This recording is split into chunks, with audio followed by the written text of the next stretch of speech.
नमस्कार, आप देख रहे हैं हरियाणा आज और मैं हूं कविता। पेश हैं आज के मुख्य समाचार। आज की खबरों में सबसे पहले बात डीजीपी के थार वाले बयान पर खड़े हुए बड़े विवाद की, जिसमें एक व्यवसायी ने डीजीपी को कानूनी नोटिस भेजकर बिना शर्त माफी की मांग की है।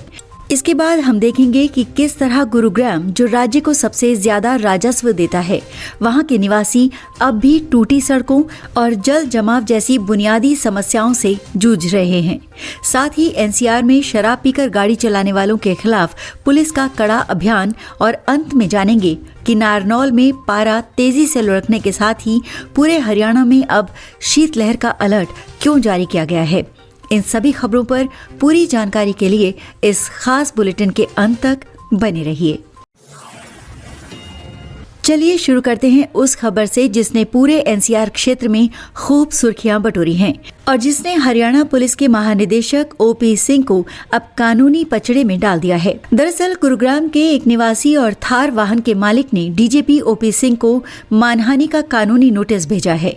ये विवाद डीजीपी के उस बयान से जुड़ा है जिसमें उन्होंने कथित तौर पर कहा था कि जिसके पास थार है उसका दिमाग जरूर टेढ़ा होगा, और ये भी कहा था कि सभी गुंडे थार चलाते हैं।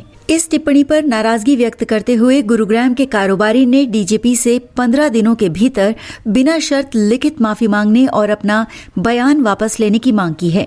उनका कहना है कि इस बयान से न सिर्फ थार मालिकों की प्रतिष्ठा को गंभीर नुकसान हुआ है, बल्कि सोशल मीडिया पर उन्हें शर्मिंदगी और मानसिक तनाव का भी सामना करना पड़ रहा है। ये मामला सोशल मीडिया पर गर्मागर्मी का माहौल बनाए हुए है और अब सभी की निगाहें डीजीपी के आधिकारिक जवाब पर टिकी हैं। अब रुख करते हैं राज्य के आर्थिक इंजन गुरुग्राम की तरफ, जहां एक बड़ा विरोधाभास सामने आया है। गुरुग्राम, जो हरियाणा को अपने नगर निगम, आबकारी और जीएसटी राजस्व का 32 से 40% तक का महत्वपूर्ण हिस्सा देता है, आज भी वहां के लोग बुनियादी नागरिक समस्याओं से जूझ रहे हैं। निवासियों का लगातार ये कहना है कि राज्य के राजस्व में इतना बड़ा योगदान देने के बावजूद शहर में निवेश अपर्याप्त है। यहाँ की टूटी सड़कें, कूड़े का ढेर और हल्की बारिश में भी जल जमाव की समस्या खत्म नहीं होती। निवासियों का आरोप है कि फैसले लेने की शक्ति चंडीगढ़ में केंद्रीयकृत होने के कारण स्थानीय समस्याओं पर तुरंत ध्यान नहीं दिया जाता, जिससे गुरुग्राम आज भी थर्ड वर्ल्ड स्तर की नागरिक सुविधाओं की समस्या से जूझ रहा है। गुरुग्राम से जुड़ी एक और अहम खबर सड़क सुरक्षा से संबंधित है। हरियाणा पुलिस ने शराब पीकर गाड़ी चलाने वालों के खिलाफ अपने अभियान को और तेज कर दिया है। साल 2025 में हरियाणा में शराब पीकर गाड़ी चलाने के 63,000 से अधिक चालान काटे गए हैं, जिसमें से सबसे ज्यादा 25,000 चालान अकेले गुरुग्राम में काटे गए हैं। इससे साफ होता है कि पार्टी हब माने जाने वाले गुरुग्राम में ड्रिंक एंड ड्राइव एक गंभीर समस्या है। अब पुलिस ने टोल प्लाजा और बार के बाहर सख्त कार्रवाई के लिए नई दिशा निर्देश लागू किए हैं, जिसके तहत अब न सिर्फ चालक पर जुर्माना होगा, बल्कि बार और पब मालिकों को भी जिम्मेदार ठहराया जाएगा। बार बार उल्लंघन करने पर ड्राइविंग लाइसेंस स्थायी रूप से रद्द करने का प्रावधान भी सख्ती से लागू किया जा सकता है, जिसका उद्देश्य सड़कों को सुरक्षित बनाना है।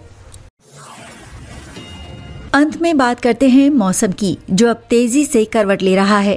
पूरे हरियाणा में न्यूनतम तापमान में भारी गिरावट आई है और उत्तरी पश्चिमी हवाओं के कारण अब शीतलहर का अलर्ट जारी कर दिया गया है। नारनौल में न्यूनतम तापमान गिरकर लगभग 5 डिग्री सेल्सियस के करीब पहुंच गया है, जिससे ये राज्य का सबसे ठंडा क्षेत्र बन गया है।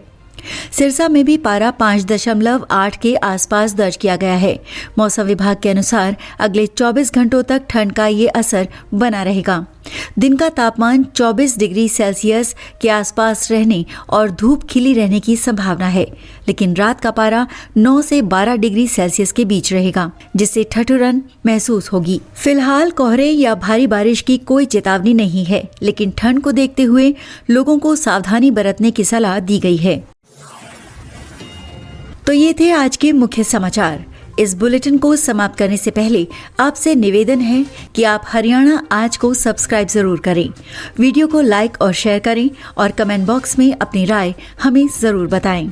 आपके बेहतरीन कमेंट्स को हम अगले बुलेटिन में विशेष रूप से मेंशन करेंगे। देखते रहिए हरियाणा आज। नमस्कार।